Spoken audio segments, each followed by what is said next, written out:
Hey guys, Brad Gilmore here. Want to give a big shout out to our title sponsor, Walker Texas Lawyer. If you or a loved one have been injured in an accident, whether that be a car, truck, motorcycle accident, or some kind of other issue, hit up Walker Texas Lawyer at 713-552-1117 or walkertexaslawyer.com. Oh, Brad, what have you done now? Broadcasting live from Houston, Texas, and around the world. TV host, best-selling author, and radio personality Brad Gilmore brings you a collection of conversations with stars from movies. Matthew McConaughey. Brad Gilmore. Mark Wahlberg. Hey, how are you? The legendary Mr. Christopher Lloyd. Christopher, how we doing? I'm doing good. Great introduction. Jessica Alba and Lizzie Mathis. Ladies, thank you so much for joining me. Thank you. Kevin Costner joins us. Thank you so much. Thank you. Television. Jimmy Fallon joins us this morning. Jimmy, how you doing, my friend? Good morning. Thank you so much, Brad, for having me. I appreciate this, bud. Kelly Ripa. Brad, thank you for having me. Comedy. Jay Leno joins us. Jay, how you doing? Hey, Brad, what's going on? Chris Tucker is in the building. Chris Tucker, good morning to you. Hey, Brad, and good morning to you. How are you? George Lopez joins us right now. George, how are you doing, sir? Good morning. Music. Lola Monroe. Thank you. Thank you for having me. The legendary frontman of AC/DC, Brian Johnson, joins us right now. Brian, how you doing? Good morning, Brad. What lovely to talk to me. Funny lad. Megan Trainor. Thank you so much, Brad. You're awesome. Chloe Bailey joins us. I appreciate the time. Appreciate you. And more. This is The Collection. Now your host, The Boat. Brad Gilmore!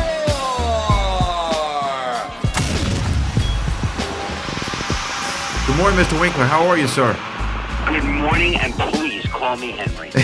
Well, you know what? I'm so excited to talk to you because every time I get to speak to you, you're always working on something interesting, whether it's a show, about these odd moments in history and inventions that they did back in the day, what makes you go, what in the world were they thinking? Or it's something like Detective Duck. You're always working. This is the third book in the Detective Duck series. Is that right? It is. It is our 40th novel, and I cannot believe it. I couldn't read growing up, and now I am a co-author with Lynn Oliver, and we have written 40 books together. It is really an incredible feat when you think about I would use the term prolific. I really would, to put out 40 books in your time here. And Detective Duck is one that you've kind of gotten on these last few books. What is Detective Duck for the people listening? Okay. So it's for the emerging reader. It is also illustrated. Honestly, and I'm not using hyperbole here, it's illustrated by Dan Santat, who may be one of the best illustrators in the universe. And he brought our duck and the beaver and the little salamander to life. And she is the only duckling who wants to be a detective and has a dad, a beaver for a dad. And her best friend, the salamander, when she meets another duck, he gets very jealous. So there's jealousy, there's adventure, there's the danger of plastic in the pond that all of her pond squad has to clean up with her. Yeah, and just now, this is the next story in that series. And correct me if I'm wrong, I remember speaking to you before, and I think you said with your co-author, do y'all talk these stories out loud to one another and then put them down on paper? Or what is the process?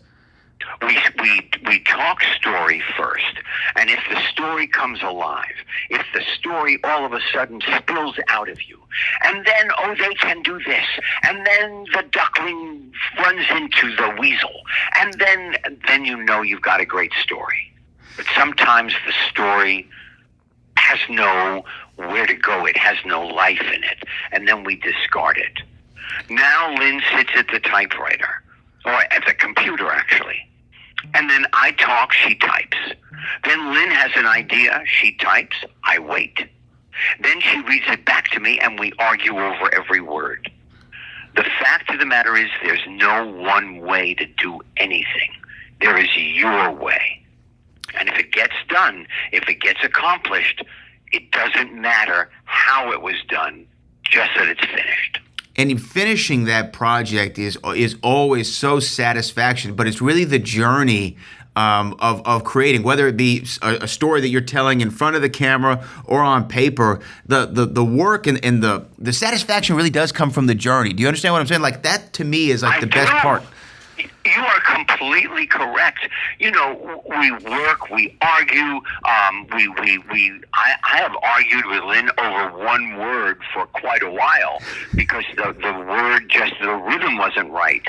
Then she presses a button on her computer. We walk down the hallway, and the printer gives us 6, 8 pages that never existed before. And in the beginning, it teared me up. I couldn't believe I was part of this. These pages were blank, and now they're filled with story. Unbelievable. So how do you know, though, like when the story just isn't working? Because for me, I would think, man, okay, I have this idea, and ideas are rare, right? Especially a good idea to get your juices flowing, and then you start the process, and then you just find that it's not there. Do you not just kind of want to hit your head against a wall and be like, how can I figure this story out? Or do you just know, I need to leave this one alone, it's not in the cards? No, you work on it. You don't just walk away. But if it still gives you a problem, then you put it aside and you find another story. We have discarded so many stories. And then this one, The Mystery of Emerald Pond, the detective duck, she has to take care of all of her friends, the Pond Squad, as we call them. And then they discover that, oh my God, the plastic is disintegrating into the water, and they have to do something to make their pond clean again. And, you know, there are so many themes in the 5.5 chapters. We're very proud, but we always use humor first. Humor, we think, is the gateway to the reluctant reader, to the emerging reader. We are the entertainment, not the assignment, because that's the way you get people hooked on reading. Once there's no internet, there's always a book. Yeah, no, you're right. And sometimes being able to tap into that imagination, the theater of the mind, is almost better than any movie you could actually create, is the movie that you make in your head with some of these books. But let me ask you this. How do you know when, let's say you did Hank Zipzer and then you did Ghost Buddy and Here's Hank and Alien Superstar, how do you know when it's time to move on to the next, main character? And That's simple. Sometimes the publisher says, well, that's it. Thanks so much. Okay, we're going home now and have a really good journey. We don't want any more of your books. And then you find another bunch of books, and then they go, oh, so now we just wrote the 4th Detective Duck, which will come out next year. We had lunch with the publisher in New York City while we were doing publicity for Detective Duck. And they said, hey, would you write a 5th Detective Duck? So Lynn and I will start the 5th adventure pretty soon. But the 3rd Detective Duck, The Mystery of the Emerald Pond, I think, is so much fun. And with all of these, I just feel, do you feel like you have to, is there like a pressure when you know you're doing a 4th and a 5th one and continue the series? Is there a pressure to top the one that came before, or do you just look at each of them as this is its individual story? I'm not really thinking so much what came before or what's coming next. You know what? I think what you just said is so important, because even as an actor, I can't top what I've done. I can only do a great job at the moment on what I'm doing. You know, people say, well, what is your favorite thing that you've ever done? Aside from the books, which I am so proud of, because I never thought I could write one, my favorite thing is the next thing I do. Yeah. It's it's going back to the journey, right? I mean, once you climb the mountain, you look for the next mountain to climb, right? You can. It's true. Or climb the same mountain, and because of the weather, it will be a different journey.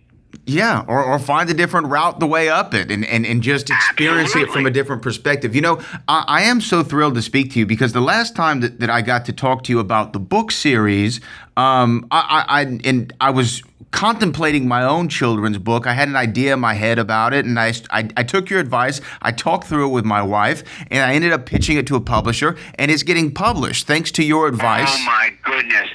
Can I just say, let's stop everything right here and just say congratulations, because it's like pushing a camel through the eye of a needle. It truly is. It truly is. That It is is difficult. amazing. And did you write it already? It's written. It's illustrated. Oh, my. It should be out here before Christmas, hopefully. It's called "There's Something Really Great About a Grandma," about my grandmother, and it was though through your advice that I was able to make it happen and bring it to fruition. Yeah, but it's your talent that got it done. You know, that what you just said again is very important. Write what you know. You can't be right. You can't be wrong. You can't be perfect. Just write from your heart and write the truth of what it is to be alive, and it will sing on the page. You know what? I couldn't agree with you more, and that was the experience that I had, and I'm sure with all the books, the 40 books that you have written, and now our third Detective Duck novel, it's something that you're truly passionate about, and that passion shines through. And, it's always great to speak to you. I think it was Fred DeCordova who was the producer on the Tonight Show when stand-up. I know Fred. When a stand-up would come back through the curtain, he would say, "It's always nice when it happens good." And I will say that is our conversation today. It happens Thank good, you. and I really appreciate you taking the time, Mr. Winkler. Well, I love that you invited me, and I cannot wait for your book. What is it called? There's Something Really Great About a Grandma. Yeah. Wow. And you know what? I think Detective Duck is going to read that because she loves the fact that people have grandmas, but she didn't. Well, you know what? I will be sure that you get a copy, sir, because it is through you that it was able to come to fruition. So again, I do appreciate the time. Congratulations. Thank you, Mr. Winkler. You have a good one, sir. The best to you. This was a great conversation. Thank you. I really enjoyed it myself.